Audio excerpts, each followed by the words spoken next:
Hey guys, welcome to the 14th episode of my drift life. So here is the story. I broke my transmission at the beginning of this month in the Stockton event. In the very first run, my transmission before I even don't know how the transmission works, but you have to do it yourself. I want to give you guys more detail about how do I feel when the transmission is blown. By that time, I didn't know it was the transmission's problem. A lot of people telling me maybe it's a fallout bearing, maybe it's like I have no idea what are those things because I never take out transmission. I think this time I gotta save my car by myself.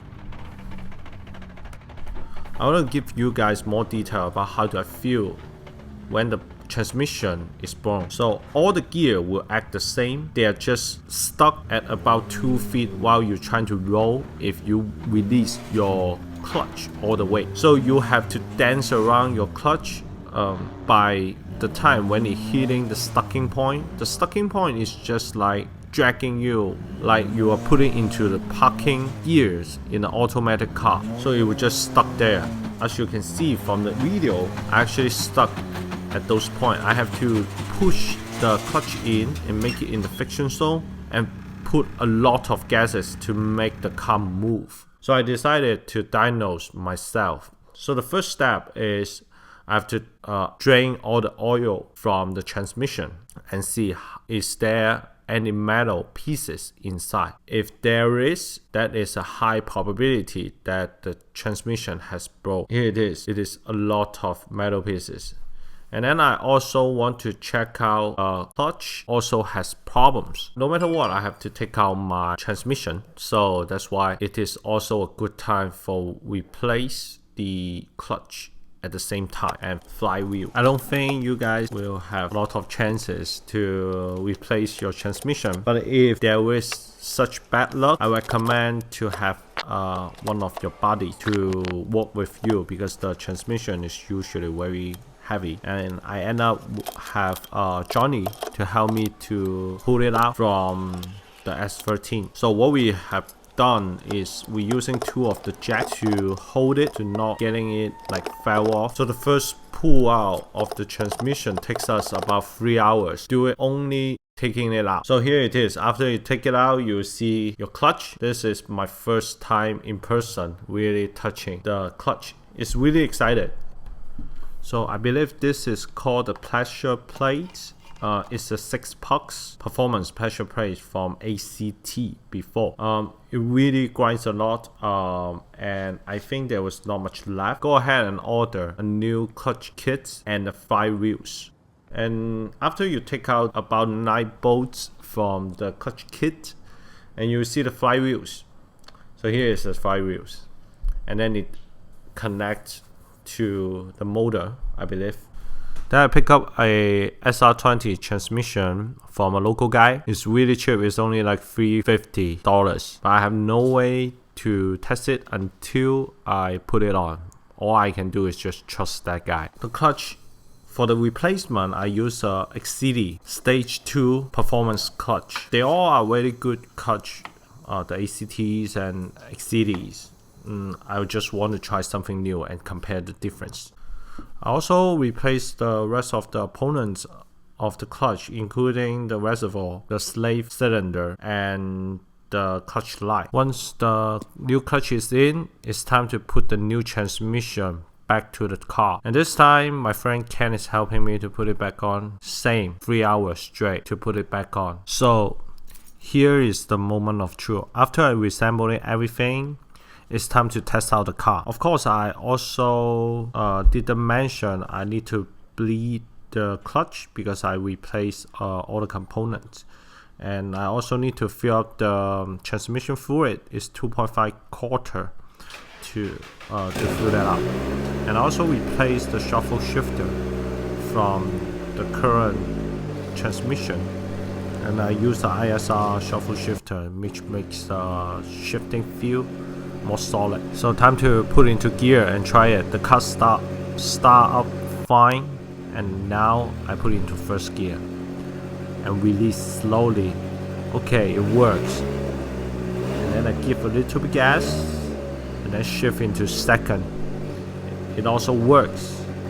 So, and then we try third and fourth and reverse.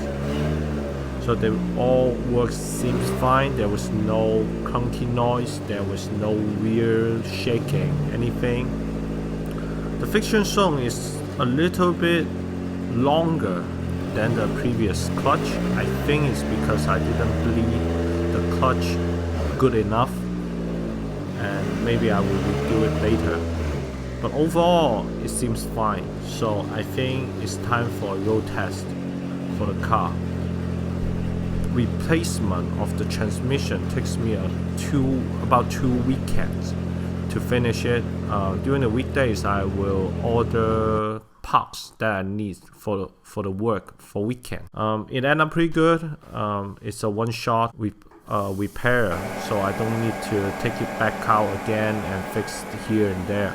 So I was able to catch up the last event of Sonoma Wednesday, which is November 14th, mid of the month, and it is really fun to get the car out and test it if the new clutch and transmission are really working. So it really works. And the first couple runs I tried to be a little bit easy on the car, but I always forgot because I'm too excited about it. So after a couple runs, the car seems very solid, and especially the clutch, I would say it's a little bit longer for the friction zone, which will easily to adapt my throttles, because I'm always step on the throttle too hard, and the car is so easy to boost because they have the very big turbo. Once the turbo is kick in, it's very easy to spin up. And with the longer friction zone clutch right now, the car power is actually much smoother compared to before. Grinded very hard, and the power comes in very quickly and suddenly. So that's why I have been performing much better compared to before with the new stage 2 clutch and the new transmission.